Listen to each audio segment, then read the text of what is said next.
महादेवाचं देवस्थान ट्रस्ट, त्या ट्रस्टची मी प्रदेशाध्यक्ष होते। ट्रस्टचा कार्यकाल हा 8 ऑगस्ट 2025 ला संपला। माध्यमांवरती दाखवलेले काही व्हिडिओ हे काही वर्षांपूर्वीचे। घटना समजली तेव्हा मला धक्काच बसला। घटनेची निष्पक्षपणे चौकशी व्हावी। मी पोलीस महासंचालकांनाही भेटले। रुपाली चाकणकरांकडून राजीनाम्यानंतर सारवासारव करण्यात आली।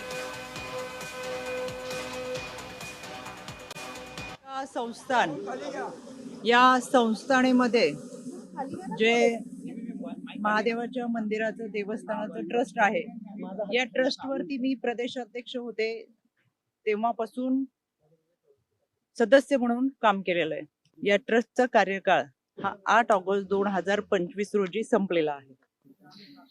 खरं तर समाजामध्ये आपण आयुष्य जगत असताना कोणाला ना कोणाला गुरु मानत असतो।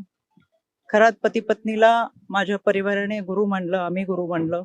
माध्यमांमधून सातत्याने दाखवले जाणारे व्हिडिओ हे काही वर्षापूर्वीचे आहेत।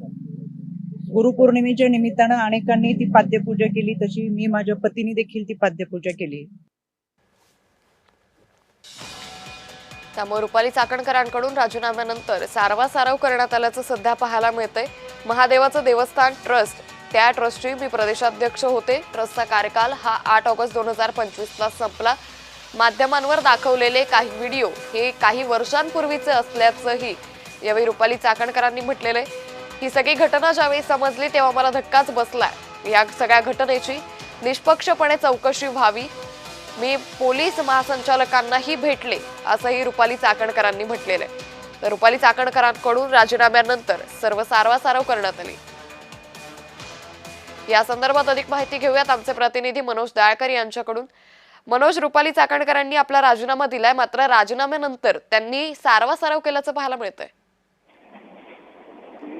बरोबर आहे। आपण बघितलं बंधू अशोक खरात प्रकरणामध्ये रुपाली चाकणकर यांनी जी फोटो रुपाली चाकणकर यांचे समोर आलेले आहेत, त्यानंतर आपण बघितलं मोठ्या प्रमाणात विरोधक आक्रमक झाले। विरोधकांनी रुपाली चाकणकर यांची राजीनाम्याची मागणी केलेली होती। त्यानंतर मुख्यमंत्री देवेंद्र फडणवीस यांनी रुपाली चाकणकर यांना फोन केला होता। त्यानंतर रुपाली चाकणकर हे वर्षा निवासस्थानी दाखल होते आणि वर्षा निवासस्थानी दाखल झाल्यावरती दोघांमध्ये चर्चा देखील झाली आणि चर्चेनंतर मुख्यमंत्री देवेंद्र फडणवीस यांनी तात्काळ राजीनामा द्या अशी रुपाली चाकणकर यांना सांगितलं होतं। त्यानंतर रुपाली चाकणकर यांनी उपमुख्यमंत्री सुनेत्र पवार यांच्याकडे आपला राजीनामा सुपूर्द केलेला आहे। पण आपण बघितलं पोलीस संचालक सदानंद दाते यांच्याकडे चौकशीची मागणी या ठिकाणी करण्यात आलेली आहे। कारण की रुपाली चाकणकर यांचं म्हणणं आहे की जे फोटोज आणि व्हिडिओ दाखवले होते ते जुने फोटो आहेत आणि ज्या तारखेचे फोटो होते ती तारीख देखील या ठिकाणी बदलली गेली असं रुपाली चाकणकर यांच्याकडे सांगण्यात आलेलं आहे। त्यामुळे तर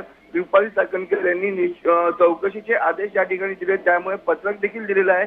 त्यामुळे ते पोलीस संचालक या ठिकाणी काय चौकशी करतात हे देखील तेवढंच पाहणं महत्वाचं आहे। पण आता आपण बघितलं मुख्यमंत्र्यांनी राजीनाम्याची मागणी केल्यानंतर रुपाली चाकणकर यांनी सुनेत्र पवार यांच्याकडे राजीनामा हा सुपूर्द केलेला आहे। निश्चित मनोज, धन्यवाद आपण दिलेल्या सविस्तर माहितीसाठी।